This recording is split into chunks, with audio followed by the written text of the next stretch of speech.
अगले दिन सुबह 5 बजे से मैं अलार्म बजाना तो मुझे जब आँख खुली तो मुझे लगा पिछले 15 मिनट से मैं श्रीनाथ जी के मंदिर में खड़ी हूँ, मुझे साक्षात दर्शन हुआ। और इसके बाद जब मैं स्कूल गई तो स्कूल जाते हैं हमारे स्कूल की टीचर है वो श्रीनाथ जी के जाके जाते ही मुझे प्रसाद दिया, तो मुझे विश्वास हो गया कि हाँ ये लेसन पक्का है, इस बात को श्रीनाथ जी के बारे में बच्चे तो ये बात सही है।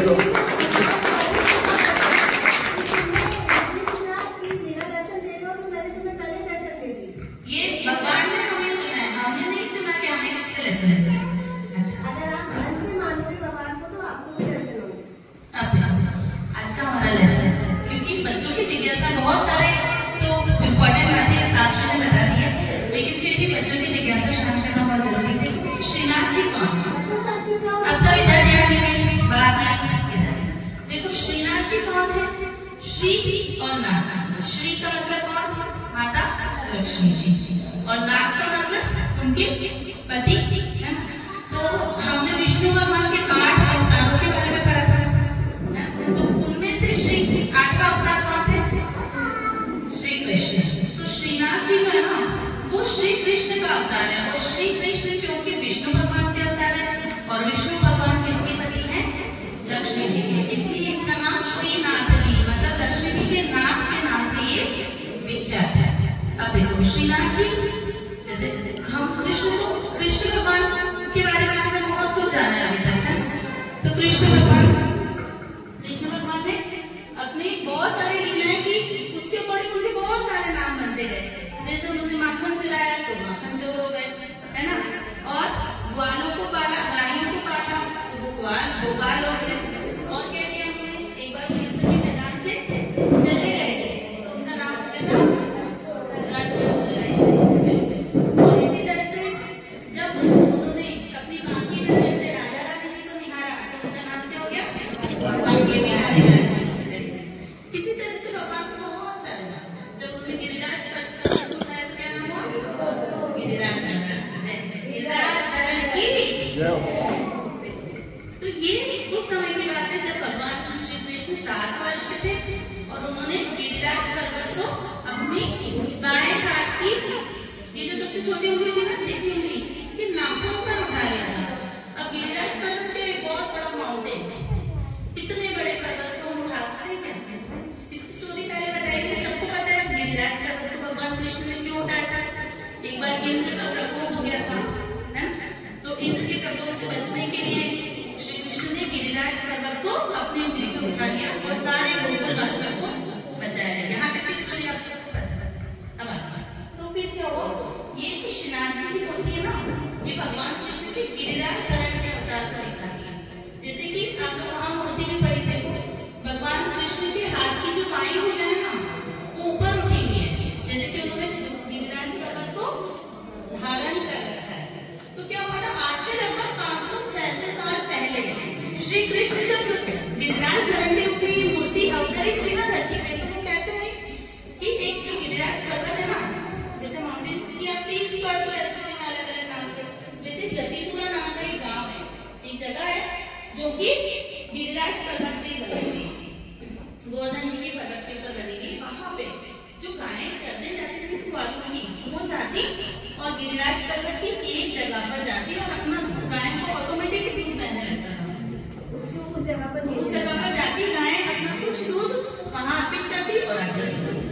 गांव के लोगों ने सोचा ये क्या चमत्कार हो रहा है, गायों को दूध अपने आप कैसे मिल रहा है यहाँ पर। तो वो लोग वहां गए और वहां जब छानबीन की तो पता चला कि श्री कृष्ण की जो ये ऊर्ध्व वाली भुजा है ना, जो ऊपर उठा हुआ हाथ से, वो बाहर आया पर्वत से। उस पर्वत से जब वो पूजा बाहर आए तो सब जन उसकी पूजा करने लगे, उनको कोई ना कोई चमत्कार।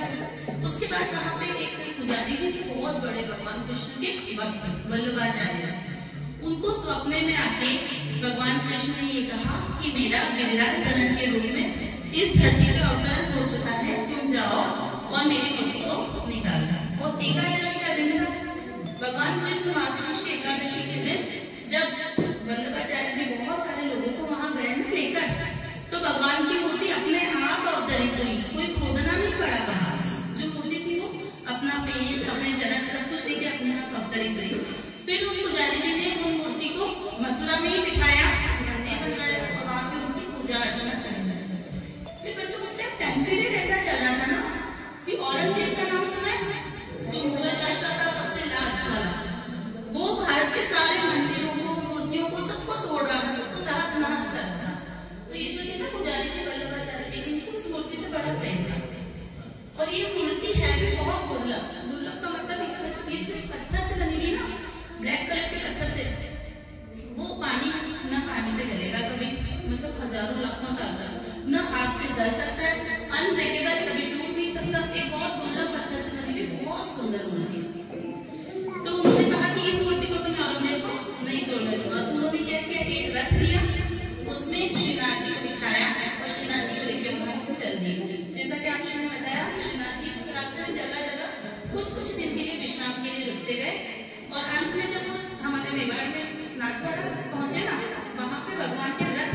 मेवाड़ में श्रीनाथ जी के नाम से विख्यात महान का मंदिर बन गया, तो वो वापस आक्रमण करने लगा। खूब युद्ध हुआ, उसके बाद वो मंदिर की सीढ़ियों तक पहुंच गया।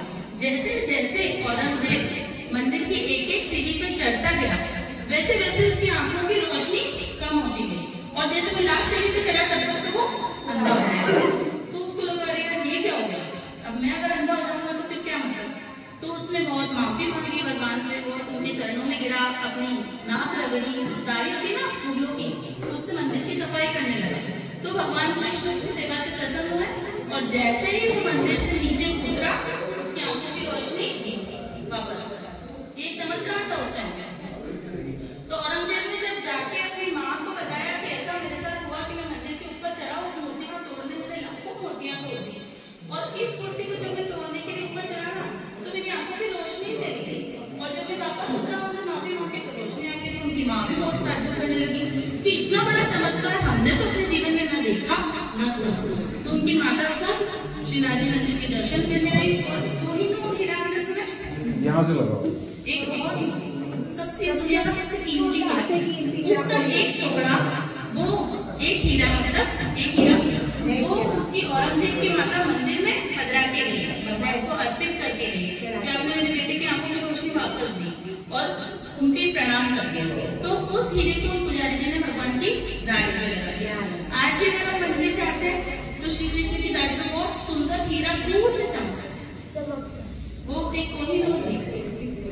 तो श्रीनाथ जी की महिमा इतनी है बच्चों, और भव्यता देखो, श्रीनाथ जी का जो मंदिर है ना, इंडिया के जितने मंदिर हैं, इस पूरे इंडिया में कितने मंदिर है और कितने आलीशान मंदिर है।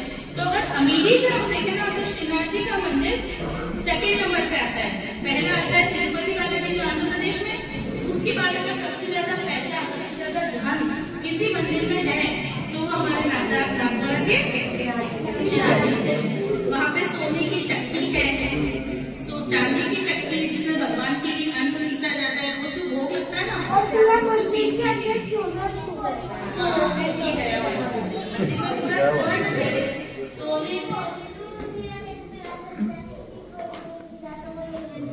ब्रिटिश, तो औरंगजेब मुगल था, ब्रिटिश कोई तो हीरा है ना, उसके बच्चे 14 टुकड़े हो गए थे, 14 पीस थे, कोई तो पूरा हीरा एक ही था, उसके 14 पीस थे, वो 14 आज भी इंडिया में है, और श्री कृष्ण के अलग अलग मंदिरों में श्री कृष्ण की दाढ़ी पर ही लगी है, सारे 14 एक बांके बिहारी जी की लगा हुआ है, एक बड़ा हीरा बहुत टुकड़े हो गए ना, उसका एक टुकड़ा खरीद ले जो रानी विक्टोरिया के ताज में लगा, पर बाकी जो छोटे छोटे बहुत सारे पीसेस है ना, वो कृष्ण जी की 14 मूर्तियों पर 14 रूप में कृष्ण जी के उनकी 14 मूर्तियों पर इंडिया में ही प्रेजेंट है, भारतवर्ष में, भारत एक भूमि है, यही है सारे 14 हीरे कृष्ण भगवान की मूर्ति पे ही लगे हुए।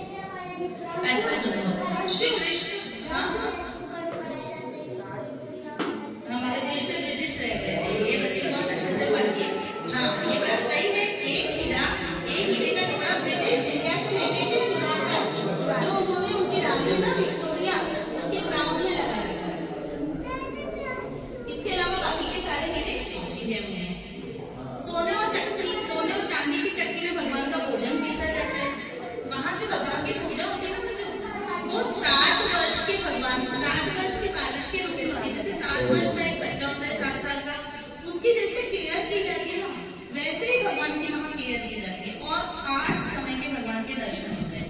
कैसे? सबसे पहले मंगला आरती जब होती है, जब भगवान उठते हैं, तो सर्दी और गर्मी में टाइम अलग अलग है, क्योंकि छोटे बच्चे देर सोना चाहते हैं मौसम के हिसाब से, तो उसका टाइम चेंज हो जाता है।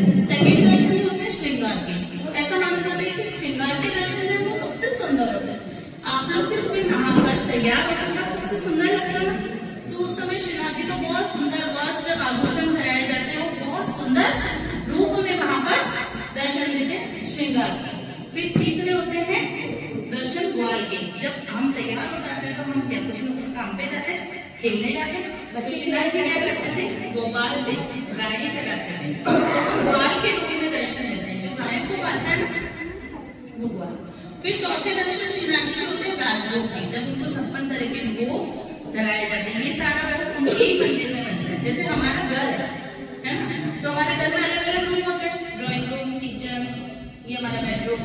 इस तरह से भगवान का जो घर है ना, ये जो श्रीनाथ जी का मंदिर है इसको श्रीनाथ जी की हवेली के नाम से जानते हैं। ये उनका घर है, उसमें अलग अलग पोर्शन बने हुए हैं। फूलों के लिए अलग पोर्शन, दूध के लिए अलग पोर्शन, सुपारी के लिए, मिठाई के लिए अलग अलग, रसोई घर अलग, ऐसे अलग अलग कमरे हुए हैं, सब में अलग अलग काम होता है। और वहाँ पे एक रथ भी है सोने का। हाँ, वो रथ सोने का या नहीं, वो रथ वही रथ है जो वहाँ जब भगवान की मूर्ति लेकर आए थे ना, वो उसी रथ को वहाँ पे रख रहा है सजा के आज भी, कि ये वही रथ है जिसमें भगवान मथुरा से नाथ द्वारा आए थे। असली है, एकदम असली। फिर 5वें दर्शन होते हैं उत्थापन। जब भगवान हम लोग दिन में रात को हमने खाना खाया तो हम क्या करते हैं, रेस्ट करते हैं, तो उसके बाद उठाया जाता है। जब शाम को आपको मम्मा उठाती है तो उत्थापन के दर्शन, ठीक है। और उत्थापन के बाद उठने के बाद हम कुछ खाते हैं, तो फिर से गो के दर्शन, फिर शाम को भगवान की आरती की जाती है। और उसके बाद रात को एक दर्शन होते हैं जो होते हैं शयन के। शयन के लिए जब भगवान को सुलाया जाता है ना, तो 8 तरह के लोग बैठते हैं, म्यूजिशियन जिसको कहते हैं, 8 म्यूजिशियन बैठते हैं और वो बजाते हैं एक राग है शयनांतरी, जिससे कि नींद बहुत अच्छी आती है। ऐसा राग वहाँ बजाया जाता है, तब जाके भगवान को उठाया जाता है। और आज भी ऐसा कहा जाता है कि भगवान श्रीनाथ जी है ना, वो सोते वहां नहीं है। वो कहाँ सोते हैं, जतिपुरा में, जहाँ मथुरा में जहाँ उनका मंदिर है वहां सोने जाते हैं रोज रात को। तो मथुरा में भी श्रीनाथ जी का मंदिर वापस बनाए गए, वहां पे उनके लिए रोज आसन बिछाया जाता है। और ऐसा माना जाता है कि भगवान शयन करने फिर से मथुरा पधारे हैं और सुबह मंगला आरती के टाइम को फिर से श्रीनाथ जी के रूप में नाथ द्वारा ऐसा माना जाता है। और श्रीनाथ जी के बहुत सारे चमत्कार हुए हैं। श्रीनाथ जी की जो मूर्ति है ना, वहाँ 2 और ऋषि मुनि हुए हैं। एक है वल्लभाचार्य जी, नहीं विठल देव जी, जो वल्लभाचार्य जी के बाद उनके बेटे के बेटे विठल दास जी ने उनकी बहुत पूजा अर्चना की। एक उनकी मूर्ति की और एक मूर्ति गोविंद राय जी। गोविंद राय जी कौन है? गोविंद राय जी 7-8 साल का बच्चा था और वो प्रभु को पिछले जन्मों से ही जानने लगा। एक बार जब वो दर्शन करने आए, वो जब भी दर्शन करने आते थे ना, तो उनको भगवान श्रीनाथ जी की मूर्ति में एक 7-8 साल का बड़ा सुंदर बच्चा ही दिखता था। तो क्या हुआ कि वो एक बार दर्शन करने आए, तो उनका मन हुआ कि बच्चे के साथ को मैं खेलूं। तो जब मंदिर में सब चले गए, अकेले उन्होंने उनको कहा कि तुम मेरे साथ खेलोगे। तो भगवान ने कहा चलो। तो भगवान का जो विग्रह है उस मूर्ति से एक छोटे से बालकृष्ण निकले और उनके साथ खेलने चले गए। जब वो खेलने गए तो क्योंकि गोविंद राय जी के मन में कहीं ना कहीं तो था कि भगवान का अंश है, तो उनके साथ खुल के भी खेल पाते। तो भगवान ने क्या किया, अपनी माया से उनको खुलवा दिया कि मैं भगवान। और फिर उनके साथ दोस्तों के साथ इतना अच्छे से वो खेले। खेलते खेलते गोविंद राय जी ने किसी बात पे गुस्सा आया, कृष्ण जी को एक चाटा भी मारा। लेकिन भगवान के मन में इतना प्रेम है कि उन्होंने उसका कोई बुरा नहीं माना। और ऐसा कहते हैं कि भगवान कृष्ण को जब भी खेलने का मन होता है वो गोविंद राय जी के साथ खेलते हैं। इसलिए वहां पे एक ऋषि मुनि की तरह गोविंद राय जी की मूर्ति भी रखी गई है। इसके अलावा नागपुर जब हम जाते हैं ना, तो वहाँ की गलियां वगैरह ऐसा लगेगा जैसे हम वृंदावन में आए। लोग सब कृष्ण भक्ति के अंदर दान बदर होते हैं। अगर फोटो वाला कोई रिक्शा वाले कोई साइड चाहिए तो बोलेगा राधे, ये नहीं कहेगा साइड हटो प्लीज, साइड ये नहीं बोलते। क्या बोलते हैं? राधे। इस तरह से बोलते हैं। वहाँ का सागर का प्रसाद है, बड़ा टेस्टी होता है और बहुत फेमस है, वर्ल्ड वाइड फेमस है वो। इसके अलावा श्रीनाथ जी की वहाँ नाथद्वारा जो मंदिर है ना, वहाँ बाहर वहाँ की जो पेंटिंग है, आर्ट है, पिछवाई कला जैसे बोलते हैं। तो पिछवाई आर्ट में श्रीनाथ जी की बड़ी सुंदर मूर्तियां या तस्वीर है। तो वहां से सब लोग उसे भी खरीद के लाना पसंद करते हैं। और जैसा कि सरकार ने कहा, हमें अपने जीवन में जरूर श्रीनाथ जी के दर्शन करने चाहिए, क्योंकि हम सब राजस्थान के, हमारी थला में जब भगवान खुद